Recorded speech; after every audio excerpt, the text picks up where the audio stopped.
It was a Tuesday morning like any other on the set of Live with Kelly and Mark.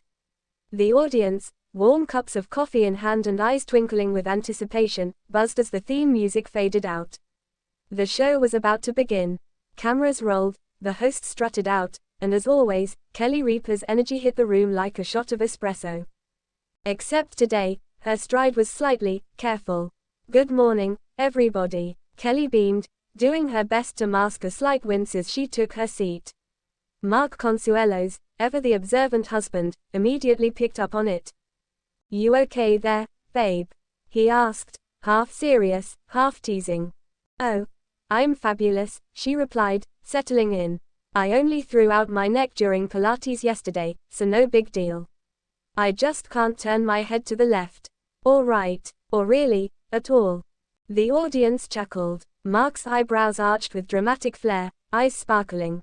He leaned forward on the desk with mock concern, his voice low and playful. "Dare I ask what move did you in? Was it the 100 teaser, or something more risque?" Kelly smirked, already regretting giving him this material. "Please don't start," she laughed. "I was doing a basic spine stretch." "Basic? I wasn't dangling from the ceiling or doing aerial splits." Mark gave the audience a conspiratorial glance, then turned back to her, tilting his head slowly. "I just wish," he said, grinning like a schoolboy caught doodling hearts in the margins of his notebook, "that I had been involved in that injury. For purely supportive purposes, of course." Laughter erupted in the studio. Kelly rolled her eyes, trying and failing to suppress her smile. "Oh my God," she muttered. "Every day with you is like being married to a high school senior who just discovered flirting." "Better than being married to a substitute gym teacher," Mark shot back, who pulled a muscle during roll call. Even the cameraman snorted. Kelly leaned back and gingerly rubbed her neck. "This is what I get for trying to stay fit. Pilates betrayed me. I thought Joseph Pilates had my back, literally." Mark reached over the desk as if he was going to cradle her face dramatically. "Darling," he said, drawing out the word with theatrical gravitas, "next time you want a core workout, I'm right here." The audience oohed. "Let's keep the core tight and the marriage spicy." Kelly, blushing slightly despite herself, swatted his hand away. "Behave." "Never," he replied. "Not when my wife's talking about injured body parts. It's my love language." Later in the show, as they moved on to celebrity news and lifestyle tips, the banter continued to pepper the conversation.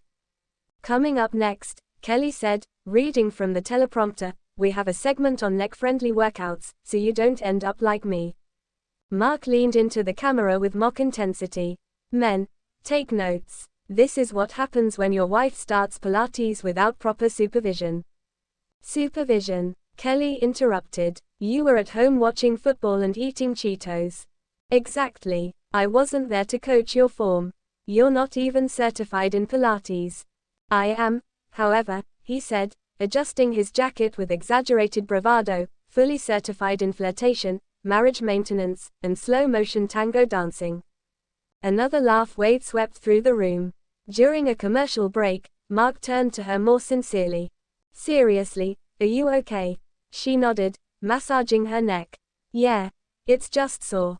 I think I pulled something small. Ice pack last night, some ibuprofen. I'll live." "You sure you don't want me to come to your next session?" "Moral support." Kelly arched a brow. "You just want to watch me in leggings. Can you blame me?" She shook her head, stifling a grin. "You're impossible." "But I'm your impossible," he said with a wink. Back on air, they welcomed the next guest, a physical therapist, coincidentally, who brought out a model of a spine and began explaining neck strain. Kelly nodded through the demonstration, though with only about 40% range of motion.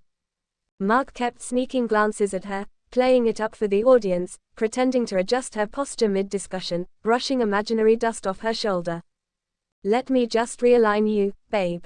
I watched a YouTube video on this once." "You watched a dog getting a neck massage on YouTube," she corrected. "Same thing." The guest laughed. "Actually, Mark, we don't recommend trying adjustments without training. But your enthusiasm is admirable." Mark gave a humble shrug. "I just want to be involved." "Is that so wrong?" Kelly sighed and leaned toward him. Next time I do Pilates, I'll let you hold the towel. Now that's partnership. By the end of the show, it was clear the audience had witnessed something more than a silly morning mishap. Beneath the teasing and the flirtation was a very real layer of chemistry, years of marriage that had matured into easy humor, understanding, and, yes, just the right dose of ridiculousness. As the credits began to roll, Kelly turned to the camera and said, "Well folks, if you learned anything today, stretch before you stretch, and never tell your husband when you're injured." Mark leaned over, kissed her temple gently, and whispered, "Too late." The camera caught it. The audience melted. Backstage, later that day. The show was over, the lights dimmed, and makeup being wiped away. Kelly was packing her tote bag, still nursing a stiff neck. Mark came up behind her quietly and draped her scarf around her shoulders. "Hey," he said. "Yeah, I meant it. If Pilates is going to keep hurting you, I'll make a home workout for us." She turned, carefully, to look at him. "With what, Mark?" "Cans of beans and a jump rope." "Exactly," he said, pulling a resistance band out of his pocket with a flourish. "We'll call it, Flirt Fit, Couples Edition." Kelly groaned. "You're the worst. But I'm the worst for you."